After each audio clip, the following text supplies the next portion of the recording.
Hi friends, welcome back to the channel. Uyire Unnale episode 17. அவன் இல்லாத நாட்கள். கார்த்திக் சிங்கப்பூரிலும் கீர்த்தி இந்தியாவிலும். இவர்களிடம் இருக்கும் இந்த பிரிவை அடுத்த அத்தியாயத்திற்குள் சென்று பார்க்கலாமா? வாங்க ஃப்ரெண்ட்ஸ். அன்று மொபைல் ஸ்கிரீனில் கீர்த்தி என்ற பெயரை சில நொடிகள் பார்த்து கொண்டே இருந்தான் கார்த்திக். இப்போ கால் பண்ணலாமா இல்ல தூங்கிட்டு இருப்பாளா என்று யோசித்தான். சில வினாடிகள் கழித்து தைரியமாக கால் பட்டனை அழுத்தினான். காலிங் டு கீர்த்தி. இந்தியாவில் கீர்த்தி அப்போது கார்த்திக்கின் தலையணையை பிடித்தபடி படுத்திருந்தாள். அவளுக்கு மனதெல்லாம் கார்த்திக்கின் எண்ணமே சூழ்ந்திருந்தது. பின் மொபைல் ரிங் ஆன சத்தம் கேட்டதும் அவள் அவசரமாக எழுந்து மொபைலை எடுத்தாள். ஸ்கிரீனில் சிடுமூஞ்சி காலிங் என்று பார்த்தவுடன் அவள் முகத்தில் தன்னையும் அறியாமல் ஒரு சிரிப்பு மலர்ந்தது. முதல் ரிங் முடியும் முன்னே கால் அட்டன் செய்தாள். ஹலோ என்றாள் கீர்த்தி. தூங்கிட்டியா என்று மெதுவாக கேட்டான் கார்த்திக். இல்லை என்று பதிலளித்தாள். பின் இப்போதான் படுத்தேன் சொல்லுங்க என்றாள். கார்த்திக் சாப்பிட்டியா? சாப்பிட்டேன் என்றாள் கீர்த்தி. சில நொடிகள் இருவரும் எதுவும் பேசவில்லை.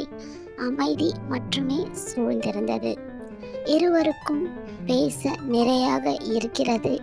ஆனால் எதை ஆரம்பிப்பது, எப்படி ஆரம்பிப்பது என்று தெரியவில்லை. பின் என்ன பண்ற என்று கேட்டான் கார்த்திக். பின் ஒண்ணுமில்ல, அம்மாலாம் இப்பதான் தூங்குனாங்க என்று பதிலளித்தாள். பின் சரி என்று மெதுவாக சிரித்தான் கார்த்திக். காலேஜ் போனியா என்று கேட்டான். போனேன் என்று கீர்த்தி பதில் சொன்னாள். அதன் பிறகு சில நொடிகள் அமைதியே இருந்தது. கீர்த்திக்கு அந்த சோனியா என்ன பண்றாங்க, இப்போ எல்லாரும் சேர்ந்து இருக்காங்களா என்று கேட்க வேண்டும் போல இருக்கிறது. ஆனால் அப்படி கேட்டா கார்த்திக் என்ன நினைப்பாரோ, எப்படி ரியாக்ட் பண்ணுவாரோ என்ற ஒரு தயக்கத்தில் அவளால் அந்த சில கேள்வியை அவளால் கேட்க முடியவில்லை. அதே போல் கார்த்திக் இருக்கும், உன்னை ரொம்ப மிஸ் பண்றேன், எப்பவும் ஞாபகமாகவே இருக்கு, உன்னோடவே இருக்கணும்னு தோணுது என்று நிறைய சொல்ல வேண்டும்னு போல இருக்கு. ஆனால் அவ்வளவு நேரம் கழித்து கிடைத்த அந்த ஃபோன் காலில் அவனால் அவ்வளவு பெரிய எமோஷனை பகிர்ந்து கொள்ளவும் அவன் மனது வரவில்லை. இப்படியே அமைதியிலே இருந்தது. பின் எப்படி ஆரம்பிப்பதும் என்று தெரியாமல் அந்த வார்த்தைகள் அவனுடைய உதட்டிற்கு வரவே இல்லை. இருவரும் ஒருவருக்கொருவர் பேச நிறைய இருந்தும் எதையும் சொல்லாமல் அமைதியாக இருந்தார்கள். அந்த அமைதியை கலைத்தது ஹரிஷின் குரல். டே கார்த்திக், வாடா, டைம் ஆச்சு, நாளைக்கு முக்கியமான மீட்டிங் இருக்குல்ல என்று சத்தமாக கூப்பிட்டான். அவர்கள் அப்போது வெளியே இருந்ததால் சரி சீக்கிரம் ரூமிற்கு சென்று மீட்டிங்கிற்கு தயாராகலாம் என்பது போல் ஹரிஷ் அவனை கூப்பிட்டான். அந்த குரல் கீர்த்திக்கும் தெளிவாக கேட்டது. அவள் உடனே சரி நீங்க போங்க, அப்புறம் பேசலாம் என்று சோகமாக சொன்னாள். உடனே கார்த்திக் இல்லடி, நீ பேசு, அதெல்லாம் நான் பார்த்துக்கிறேன் என்று அவசரமாக சொன்னான். ஆனால் ஏனோ அது கீர்த்திக்கு பிடிக்கவில்லை. கீர்த்தி ஏனோ கார்த்திக் தொலைவில் இருப்பது அவளுக்கு அவன் மீது அடிக்கடி ஒரு சில கோபம் வரவழைத்து கொண்டே இருக்கிறது. பின் கார்த்திக் அதை மிகவும் பக்குவமாகவே ஹேண்டில் பண்ணி கொண்டு வந்தான். பின் பரவாயில்ல, நீங்க போங்க என்று மட்டும் சொல்லிவிட்டு ஒரு நொடி கூட காத்திருக்காமல் காலையும் கட் செய்து விட்டாள். பாய் என்று சொல்லவில்லை. குட் நைட் கூட அவனுக்கு அவள் சரியாக சொல்லவில்லை. கார்த்திக் சில நொடிகள் மொபைலையே பார்த்து கொண்டிருந்தான். என்னடா இவ இப்படி நடந்துக்கிறா? என்கிட்ட பேசணும்னு அவளே சொல்லுவா, இப்போ அவளே ஃபோனை வச்சுட்டாளே, இவளுக்கு என்ன ஆச்சு? எதுவும் ப்ராப்ளமா வீட்டில்? என்கிட்ட ஒழுங்கா பேசலையே என்று அவன் ஏதேதோ யோசித்து கொண்டு இருந்தான். பின் அவனுக்கு சிறிது நேரம் கழித்து சரி என்று பெருமூச்சு விட்டபடி மொபைலை பாக்கெட்டில் வைத்து கொண்டு ஹரிஷுடன் கிளம்பினான் ரூமிற்கு. அடுத்த நாள் வேலை விஷயமாக. பின்னர் சிங்கப்பூர் சென்றதும் பிஸ்னஸ் மீட்டிங்ஸ், கிளைண்ட்ஸ், ப்ரெசன்டேஷன்ஸ் என்று கார்த்திக் மிகவும் பிஸியாகிவிட்டான். காலை போனால் இரவுதான் ஹோட்டல் ரூம் வருவான். அன்று இரவும் வீட்டில் மீண்டும் கீர்த்தி கார்த்திக் படுக்கையிலேயே படுத்திருந்தாள். அவன் தலையணை, அவன் பர்ஃப்யூம் வாசனை, அவன் இன்னொரு லேப்டாப் எல்லாம் அவளுக்கு அவனது நினைவுகளையே மீண்டும் மீண்டும் நினைவுபடுத்தி கொண்டிருக்கிறது. அவளுக்கு ஏனோ இந்த ஒரு பிரிவை ஏற்றுக்கொள்ள அவள் மனம் சற்று தயாராக இல்லை. அதை அவளுக்கு எக்ஸ்பிரஸ் பண்ணவும் தெரியவில்லை. பின் நேற்றும் ஒழுங்கா பேசல, இன்னைக்கும் அவர்கிட்ட நல்ல முறையில் பேசணும். அந்த சோனியா பத்தி நான் ஏன் யோசிக்கணும்? என் புருஷன்கிட்ட நான் பேசுறேன் என்று தனக்குள்ளே பேசி கீர்த்தி ஒரு வழியாக ஒரு முடிவுக்கு வந்தாள்.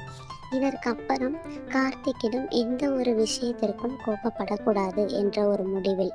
பிறகு அடுத்த நாள் காலேஜ் ப்ராஜெக்ட் அனௌன்ஸ்மெண்ட் வந்தது. கீர்த்தி, அனு இருவரும் சேர்ந்துதான் அந்த ஓர் அணியாக செயல்பட போகிறார்கள். அவர்கள் இருவரும் ஒரு டீமாக இருந்து அவர்களுடைய ப்ராஜெக்டை முடிக்கப் போகிறார்கள். இங்கு பிஸியாக இருந்ததால் கீர்த்தியிடம் அன்று நாள் முழுவதும் கார்த்திக் பேசவில்லை. அவளும் வீடு வந்து லக்ஷ்மி, கமலாவிடம் பேசி இரவு உணவும் முடித்துவிட்டு அவர்களை அவள் ரூமில் தூங்க சொல்லிவிட்டு கீர்த்தி கார்த்திக் ரூமிற்கு வந்தாள். என்ன பண்ணுறாரு? ஒரு ஃபோன் பண்ணலை, இன்னைக்கு ஃபுல் டே, வரட்டும் சிறுமூஞ்சிக்கு இருக்கு என்று அளவில்லா காதலில் கீர்த்தி கார்த்திக் மீது ஒரு சின்ன காதலான ஒரு கோபத்திலே இருந்தாள். பின் அப்படியே கொஞ்சம் கொஞ்சமாக நேரம் நகர்ந்தது. பின் அவளுக்கு தூக்கமும் வர ஆரம்பித்தது. அப்போதுதான் கார்த்திக்கிடம் இருந்து ஒரு கால் வருகிறது. முதல் ரிங் முடியும் முன்பே அவள் எடுத்து விட்டாள். ஹலோ, சொல்லுங்க என்றாள் கீர்த்தி. என்ன பண்ற என்று கேட்டான் கார்த்திக். ஒண்ணுமில்ல, அம்மா எல்லாரும் இப்பதான் தூங்குனாங்க, சாப்பிட்டியா என்று கேட்டான். நீங்க? சாப்பிட்டேன். சில நொடிகள் அமைதிக்கு பிறகு கீர்த்தி என்ன பண்ணுறீங்க என்று விசாரித்த பிறகு அவள் தானாகவே ஹரிஷ் அண்ணா உங்க கூட இருக்காரா என்று கேட்டாள். ஆமாம், சோனியா கிட்ட பேசிக்கிட்டு இருக்கான், இப்போதான் ரூம் வந்தோம் என்றான் கார்த்திக். சோனியா என்ற பெயர் கேட்டதும் கீர்த்திக்கு ஏனோ ஒரு சிறிய கோபம் வந்தது.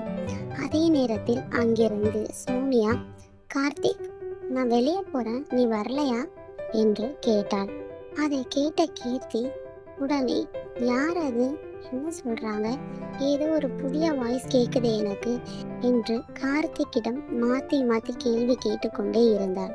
கார்த்திக் அவள் கேள்வியை முழுமையாக கவனிக்காமல், அவன் வெளியே போகலாம்னு சொன்னா, நான் வரலன்னு சொன்னேன் என்று கார்த்திக் எதையும் மறைக்காமல் உண்மையாக அவன் சொன்னான். இந்த டைம்ல வெளியே போவீங்களா என்று கொஞ்சம் கோபமாக கேட்டாள் கீர்த்தி. கூப்பிட்டாங்க, ஆனா நான் வரலன்னு சொல்லிட்டேன் என்றான் கார்த்திக். கீர்த்தி, இல்லை நீங்க போகணுன்னாலும் போவீங்க என்று வார்த்தையை மீண்டும் விட்டாள். கார்த்திகை சீண்டுவது போல சொன்னாள். நான் போகமாட்டேன்டி என்று கார்த்திக் மீண்டும் அமைதியாகவே பேசினான். இல்லை நீங்க போகணுன்னாலும் போங்க என்று மீண்டும் கீர்த்தி கோபம் ஏற்றினாள். அதுவரை அமைதியாக இருந்த கார்த்திக்கே இப்போது கோபம் வந்தது. இப்போ என்ன உனக்கு? ஆமா போறேன், போதுமா? சும்மா ஃபோன் பண்ணா ஒழுங்கா பேசுறியா நீ? என்கிட்ட ஒன்றும் நீங்க பேசவே வேண்டாம் என்று சொல்லிவிட்டு கீர்த்தி கோபமாக காலை கட் செய்து விட்டாள். கார்த்திக்கும் கோபம் வந்து விட்டது. அவனை மீண்டும் கால் செய்யவில்லை. அவளே பேசட்டும் என்று பிடிவாதமாக இருந்து விட்டான்.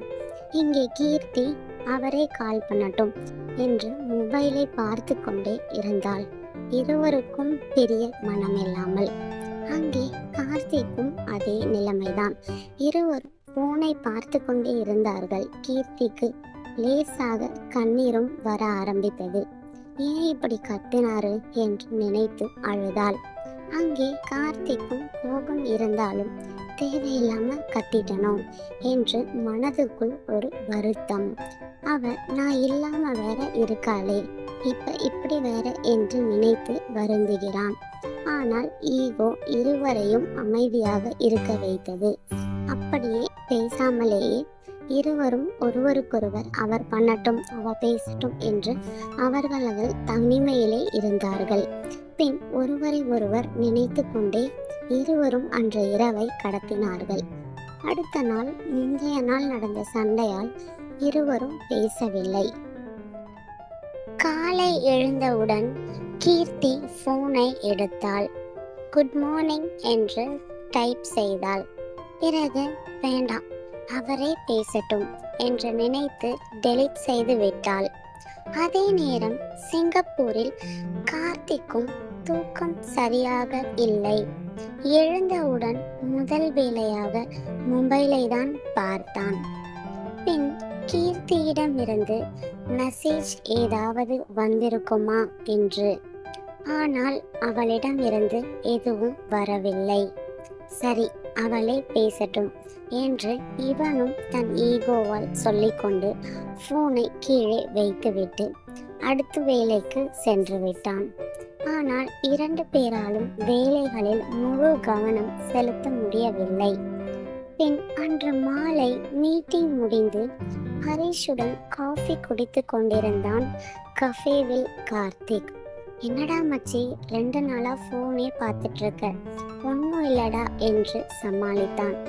கீர்த்தியுடன் சண்டையா என்று அவன் கேட்டான். கார்த்திக் ஆச்சரியமாக எப்படிடா தெரியும் என்று கேட்டான். ஹரிஷ் சிரித்துவிட்டு இதெல்லாம் லவ் ஆரம்பிக்கிற அறிகுறிடா. கோபம் வருதுன்னா கேர் இருக்கு, கேர் இருக்குன்னா ஃபீலிங்ஸ் இருக்கு, சும்மா இருடா என்று சொல்லிவிட்டு எழுந்தான் கார்த்திக். ஆனால் ஹரிஷ் சொன்னது அவன் மனதில் ஓடிக்கொண்டே இருந்தது. இங்கு கீர்த்திக்கு மாலை முதலே தலைவலி, உடம்பும் சோர்வாக இருந்தது. லக்ஷ்மி அதை கவனித்து என்னம்மா முகமே சரியில்லையே, ஒரு மாதிரி வாடி இருக்கே என்று கேட்டார். கீர்த்தி ஒன்றும் இல்லை அத்தை, கொஞ்சம் தலைவலிதான் என்று சொன்னாள்.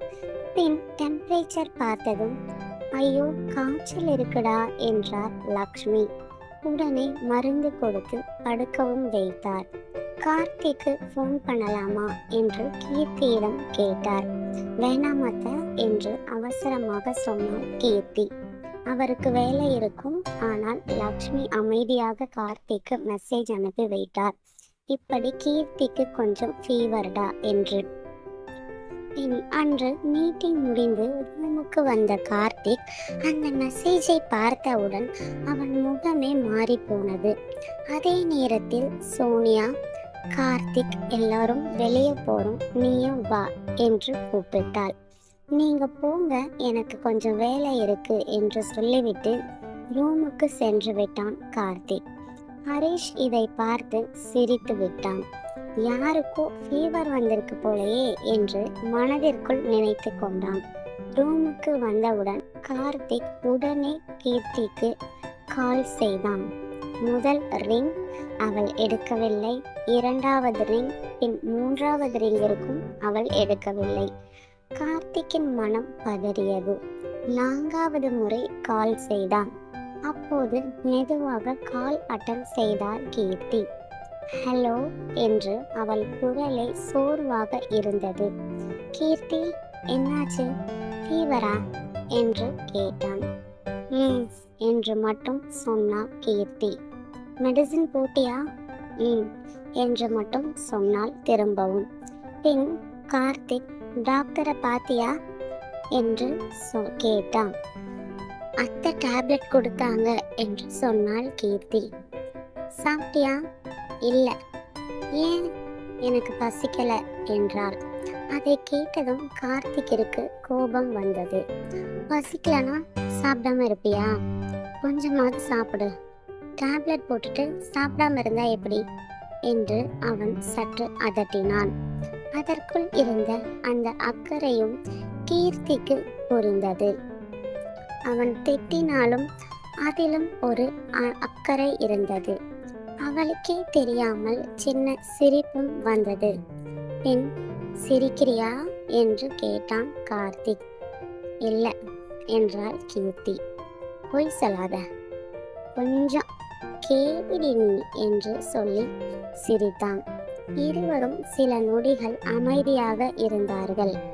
பின் கீர்த்தி கார்த்திக் என்று கூப்பிட்டாள். என்றான். கோபம் போயிடுச்சா? எனக்கு உன் மேல எப்பவுமே கோபமே இல்லை. நேத்து நீங்க தான் கத்திட்டீங்களே என்றாள் கீர்த்தி. அது நீ கோபப்படுத்தின. சரி என்றாள் கீர்த்தி. சாரி என்றான் கார்த்திக். அதை கேட்ட கீர்த்தி அமைதியாகி விட்டாள். முதல் முறையாக மனதார கார்த்திக் மன்னிப்பு கேட்டிருந்தான். கார்த்திக், எப்ப வருவீங்க என்று தயக்கத்தோடு கேட்டாள் கீர்த்தி. அவன் சிரித்து கொண்டே மீட்டிங் முடிஞ்சதும் ஓடி வந்துருவன் என்றான். அதை கேட்டு வெட்கம் கீர்த்திக்கு வந்தது. பின் பேசி முடித்து கால் கட்டான பிறகும் 2 பேரின் முகத்திலும் சின்ன சிரிப்பு மட்டும் இருந்து கொண்டே இருந்தது. இருவரின் புரிதலோடும் சின்ன சின்ன சண்டை சமாதானங்களோடும் வார்த்தைகளால் சொல்லப்படாத ஓர் அழகான காதல் அவர்களுக்குள் மெதுவாக வளர ஆரம்பித்திருந்தது. அடுத்த சில நாட்கள் சிங்கப்பூரில் கார்த்திக் முழு கவனத்தையும் வேலையில் செலுத்த ஆரம்பித்தான். இன்னும் 10 நாள்ல எல்லா வேலையையும் முடிச்சுட்டு இந்தியா கிளம்பணும் என்ற எண்ணமே அவன் மனதில் ஓடிக்கொண்டிருந்தது. அதற்காக அடுத்தடுத்த மீட்டிங்ஸ், டிஸ்கஷன்ஸ், பிரசன்டேஷன்ஸ்கள் என அனைத்தையும் ஒரு ஸ்கெடியூலாக தயார் செய்து லேப்டாப் முன் அமர்ந்து திட்டமிட்டு கொண்டிருந்தான். எப்படியாவது வேலையை சீக்கிரமாக முடித்துவிட்டு கீர்த்தியிடம் திரும்ப செல்ல வேண்டும் என்ற எண்ணம் மட்டுமே கார்த்திக்கின் மனதில் ஓடிக்கொண்டிருந்தது. பின் அவனுக்கே தெரியாமல் அவனுடன் அதிகமாகிக் கொண்டே இருந்தது. அதே நேரத்தில் இந்தியாவில் கீர்த்தி காய்ச்சல் காரணமாக உடம்பு மிகவும் சோர்வாகவும் இருந்தாள். அதோடு கார்த்திக் இல்லாத ஏக்கமும் சேர்ந்து மருந்து சாப்பிட்டவள் அப்படியே கண்களை மூடி தூங்கியும் விட்டாள். பின் மறுநாள் காலை கீர்த்தி வழக்கம் போல் கல்லூரிக்கு சென்றாள். எப்போதும் சிரித்த முகமாக இருப்பவள் அன்று மட்டும் காய்ச்சல் காரணமாக முகம் சற்று வாடி இருந்தது. அதை அனு கவனித்தாள். என்னடி, இன்னும் உடம்பு சரியாகலையா என்று கேட்டாள். இல்லடி, இப்ப பரவாயில்ல என்று சிரிக்க முயற்சி செய்தாள் கீர்த்தி. அப்போது இறுதியாண்டு மாணவர்களில் ஒருவன் அவர்களது வகுப்பறைக்குள் வந்தான். உயரமான தோற்றம், அமைதியான முகம், கையில் சில ஃபைல்ஸ். வகுப்பில் இருந்த அனைவரையும் பார்த்து, நான் Arun, final year mechanical department என்று தன்னை அறிமுகம் செய்து கொண்டான். அன்று தொடங்கிய ப்ராஜெக்ட் பற்றிய விவரங்களை எல்லாம் அவன் அவர்களுக்கு எடுத்துக்கொண்டு சொல்லியிருந்தான். அவனை அமைதியாக கவனித்து கொண்டிருந்தாள் கீர்த்தியும் அனுவும். அவளுக்கு அவன் யார் என்று தெரியாது. அவன் பேசுவதை மட்டும் கவனமாக கேட்டாள். வகுப்பு முடிந்ததும் முதல் மாடல் ப்ரிப்பரேஷனுக்கு தேவையான பிரிண்ட் அவுட்ஸ் எடுக்க வருமாறு ஆசிரியர் கூறினார். உடனே கீர்த்தியும் அனுவும் அருகில் இருந்த ஜெராக்ஸ் ஷாப்பிற்கு சென்று தேவையான பிரிண்ட் அவுட்களை எடுத்துவிட்டு மீண்டும் கல்லூரிக்கு திரும்பினர்.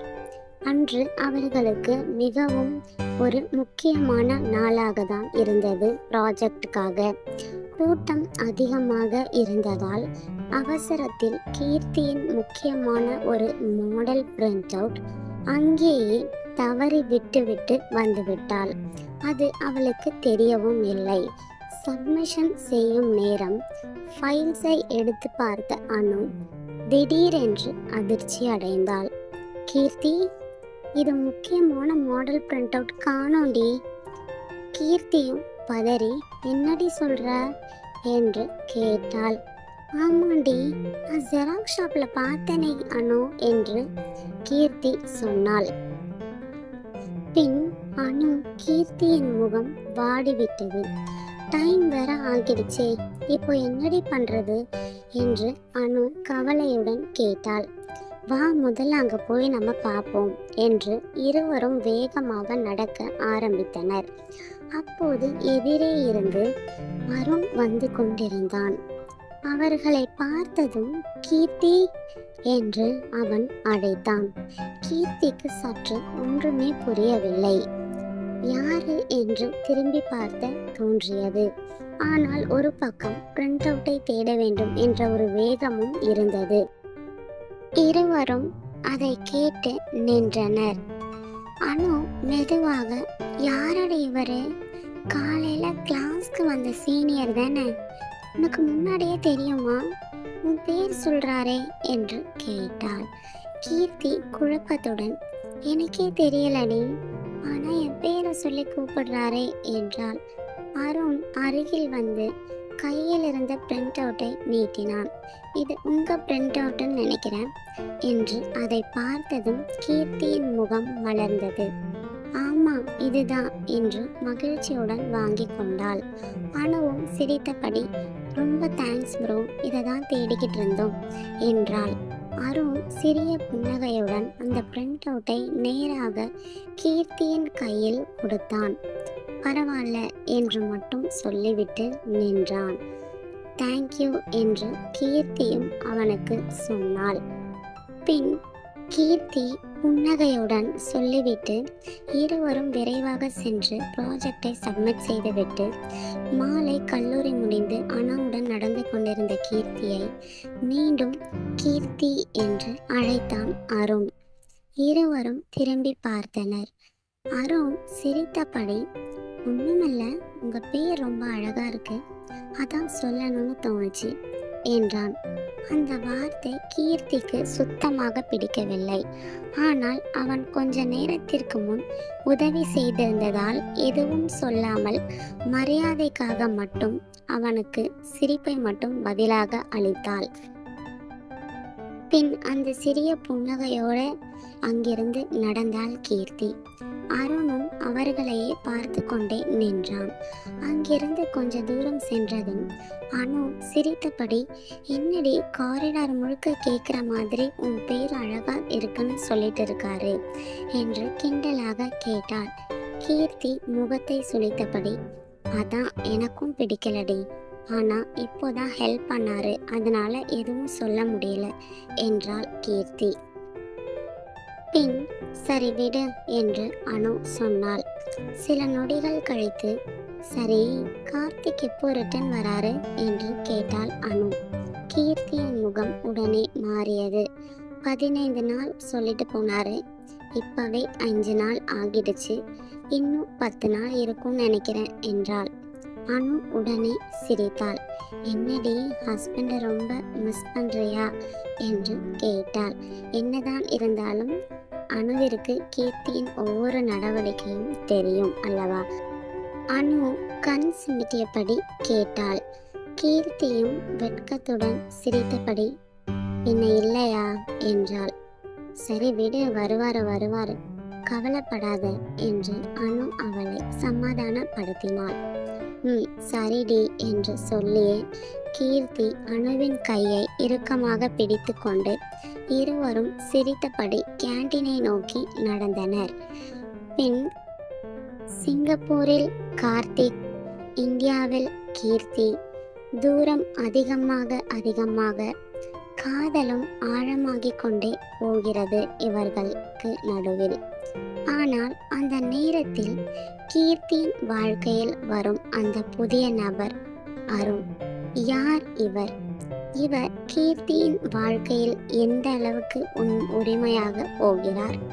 இவர் கார்த்திக் கீர்த்தியின் நடுவில் என்ன செய்ய போகிறார்? அடுத்த அத்தியாயத்தில் பார்ப்போம். தொடரும். உங்களுக்கு இந்த எபிசோட் எப்படி இருந்தது ஃப்ரெண்ட்ஸ்? உங்கள் கருத்துக்களை கமெண்ட்ல பதிவு செய்யுங்க. அடுத்து என்ன நடக்கும் என்ன நினைக்கிறீங்க? உங்கள் கெஸ்ஸையும் ஐடியாஸையும் எனக்கு சொல்லுங்கள். இந்த ஸ்டோரி பிடிச்சிருந்தா லைக் பண்ணுங்கள். என்னோட சேனலை சப்ஸ்கிரைப் செய்து சப்போர்ட் பண்ணுங்கள். உங்கள் ஆதரவை இந்த கதையை இன்னும் அழகாக கொண்டு போகும். தேங்க்ஸ் ஃபார் வாட்சிங் எவ்ரி ஒன். பாய்.